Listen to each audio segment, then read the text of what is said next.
Okay, so the budget, that's the talk of the town. A number of messages I've been receiving regarding, sir, what's your view about the budget? The point is that I don't speak about these things which are very noisy unless and until I have a differential opinion. So I think let me provide you a perspective of how to think about it. There is this real economy and there is this financial sector, financial economy. Real economy, financial economy. Which do you think should be given importance? The real economy or the financial economy? Even as a student of finance, you would agree that, sir, the financial economy is supposed to serve the real economy. It's not the other way around. Be clear about it. Who wants that there should be a very overpriced stock market, a buoyant stock market where too much of pricing is there and a bubble is formed? You know what happens as a result of it. So I like the fact that the Indian markets, they have not gone to those range where they have become extremely overpriced. They've always remained sanguine and therefore sustainable as compared to many foreign markets where the level of volatility has been very high. A lot has been done in the budget regarding the real economy on a micro basis. I mean to say, given the geopolitical tensions, the trade wars, various sectors like the textile sector which was bleeding, electronics manufacturing sector, chip manufacturing, AI, data centers, and so on and so forth, they have been given importance. But to a normal person, these seem to be boring. These are not boring, these are what matters at the end of the day. India was always a capital-starved economy. In a capital-starved economy, if we find that retail money is going more and more towards gambling, towards futures and options, and they are becoming baits in front of sophisticated, hedge fund type investors like Jane Street, the government had a very clear notion: we will not allow the retail savings to bleed in this manner. We have to intervene. We cannot just allow the invisible hand principle to operate. We let them burn their hands and they will automatically understand. Okay. So a rise in STT from whatever rate, 0.1% to whatever percent, I hardly try to remember these figures, is something that is sentimentally negative about the markets. The markets have gone down. They can further go down. That's fine.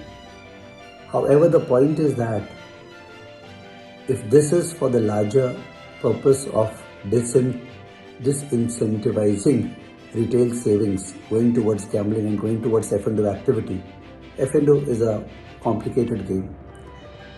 Okay, on one level you just look at the prices, on the other level you look at the implied volatilities and the Greeks, and on the third level you look at the market microstructure. Who does it? Retail investors hardly know about all this. One would think that you being a person who loves options and derivatives, are you supporting the fact that STT has been raised? I am not supporting the fact, but I understand the bigger picture. There is a trade-off. When one thing has to be achieved, something else is compromised, and let that be.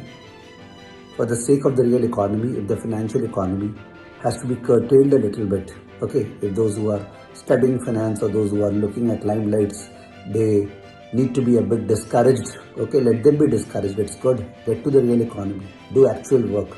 Do actual innovation. Do actual hard work, okay, in lines with what the government has been doing.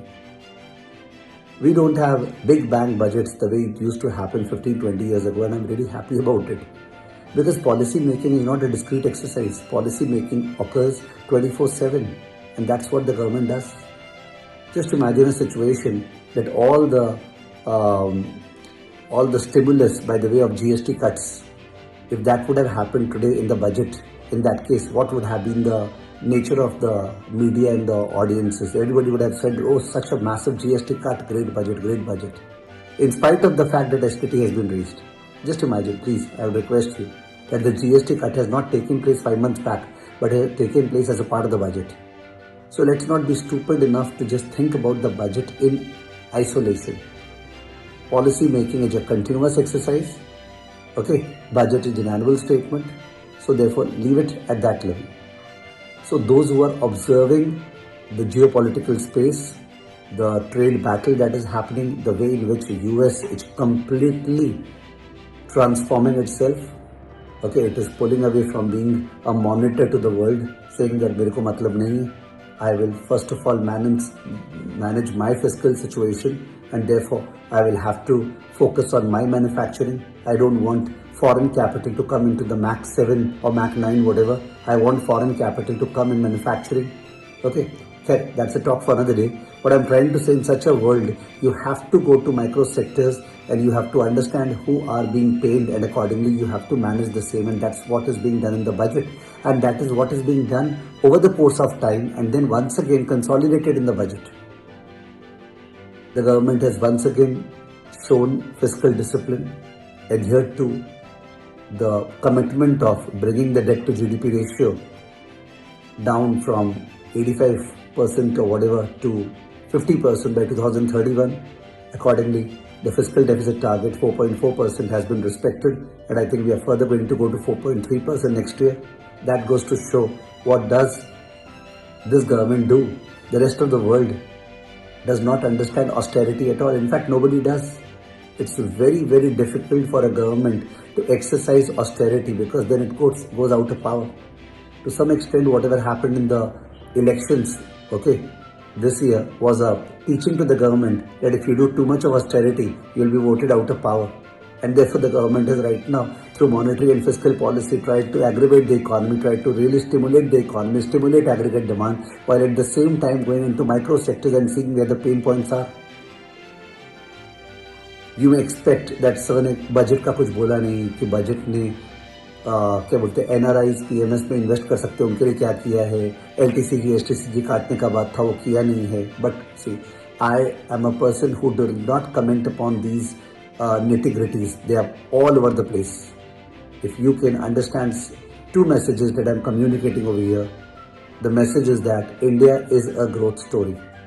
Okay. So the long-term growth trajectory, which was pegged at 6.5%, has been raised to 7%. That's thumbs up. If you combine on the top of that 3.5 to 4% inflation, in that case, we are going to have an 11% nominal GDP growth rate. That's great. That's okay.